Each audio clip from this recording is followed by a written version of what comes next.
الحمد لأهله والصلاة لأهلها أما بعد فأعوذ بالله من الشيطان الرجيم بسم الله الرحمن الرحيم كنتم خير أمة أخرجت للناس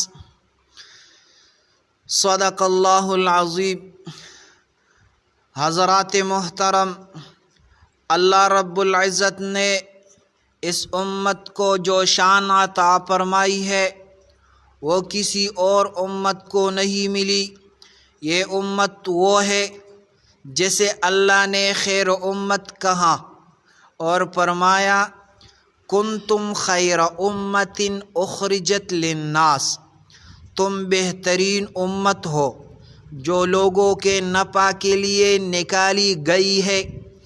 آج میں آپ کے سامنے رائیون کے ایک ایسے بھائی کی کارگزاری پیش کرنا چاہتا ہوں جو کسی دینی گھرانے سے نہیں تھا، کسی مدرسے کا فارغ نہیں تھا، کسی خانقاہ کا بیعتی بھی نہیں تھا، لیکن دعوت کے میدان میں نکلا اور اللہ نے اس کو دین کا داعی، محنت کا سپاہی اور امت کی اصلاح کا ذریعہ بنا دیا۔ یہ بھائی ایک عام دیندار گھرانے سے تعلق رکھتے ہیں۔ تعلیم مکمل کی، نوکری مل گئی، دنیا کی چمک دمک نے دل کو لبھا لیا، لیکن پھر ایک دن رائیون کے اجتماع میں شرکت کا موقع ملا، اور جیسا کہ آپ حضرات جانتے ہیں رائیون کا اجتماع اللہ کے فرشتے اترتے ہیں، آنکھیں اشکبار ہوتی ہیں، دل نرم ہوتے ہیں، تقدیریں بدلتی ہے۔ اس بھائی نے اجتماع میں ایک بیان سنا۔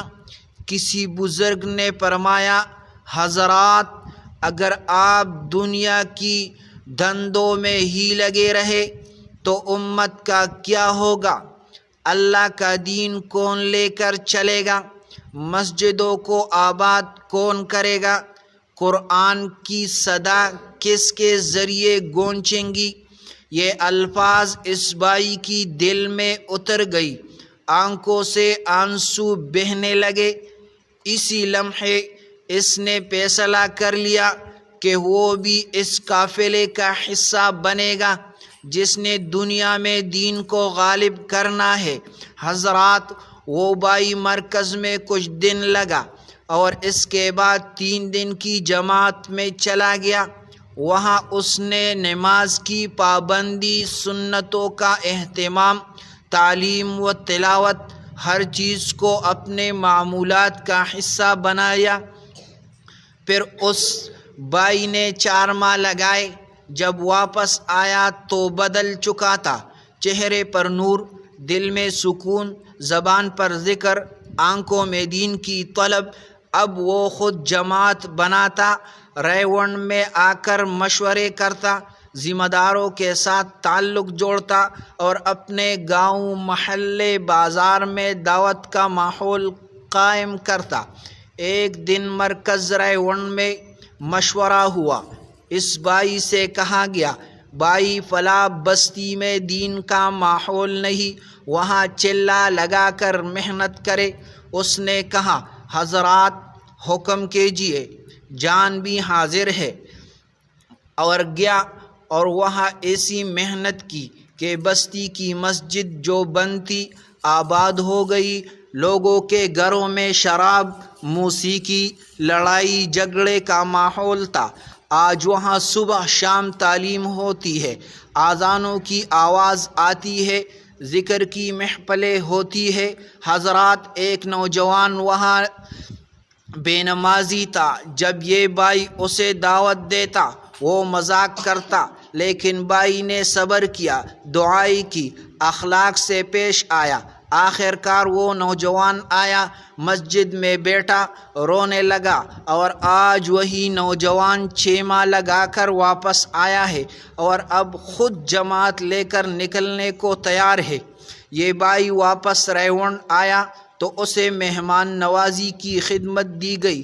حضرات، دن رات مہمانوں کی خدمت، ان کے جوتے سیدھے کرنا، کھانا دینا، بستروں کی ترتیب، ہر کام میں آگے۔ کسی نے کہا، یا تم اتنی خدمت کیوں کرتے ہو؟ تو جواب دیا، شاید اللہ اسی خدمت کی وجہ سے مجھے قبول کر لے۔ پھر ایک دن مرکز کے امیر صاحب نے فرمایا، بھائی آپ کسی جماعت کے امیر بن کر نکلے، یہ ذمہ داری بڑی تھی، لیکن اس نے قبول کی۔ جماعت میں گیا، محبت، تحمل، شفقت، ہمت اور قربانی کے ساتھ ساتھیوں کی تربیت کی۔ جماعت میں کوئی بیمار ہو، یہ بھائی رات کو جاگ کر دوا لے آئے۔ کسی کو گھر کی یاد آئے تو تسلی دے، حوصلہ دے۔ خود روٹی کھائے نہ کھائے، دوسروں کو کھلائے۔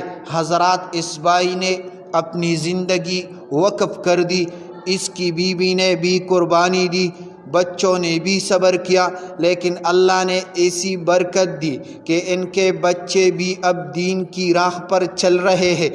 اب وہ بھائی مرکز ریونڈ میں ایک نظم کے ساتھ قائم کر رہا ہے، بیرون ملک جماعتوں کو روانہ کرنے میں لگے ہوئے ہیں۔ اللہ نے اسے افریقہ، امریکہ، یورپ جماعتوں کے ساتھ جوڑ دیا ہے۔ پچھلے سال مرکز سے اعلان ہوا، ایک قافلہ افریقہ سے افریقہ جا رہا ہے۔ وہاں کی بستیوں میں محنت کرنی ہے۔ اس بھائی نے فوراً نام لکھوایا، اور حضرات، اللہ کی قسم، اس نے افریقہ کے بستیوں میں جا کر جو محنت کی، آج وہاں کے مقامی لوگ اس کو مولانا صاحب کہتے ہیں، حالانکہ وہ خود بھی مدرسہ سے نہیں گیا۔ نتیجہ کیا ہوا؟ حضرات محترم، یہ وہی شخص ہے جس کے دل میں کبھی دین کا درد نہیں تھا، آج وہ دوسروں کے دلوں میں دین کی چنگاری روشن کر رہا ہے۔ یہ سب دعوتی قربانی، صبر اور اخلاص کی برکت ہے۔ یہ سب ریونڈ کے ماحول، بزرگوں کی تربیت اور اللہ کی مدد کا نتیجہ ہے۔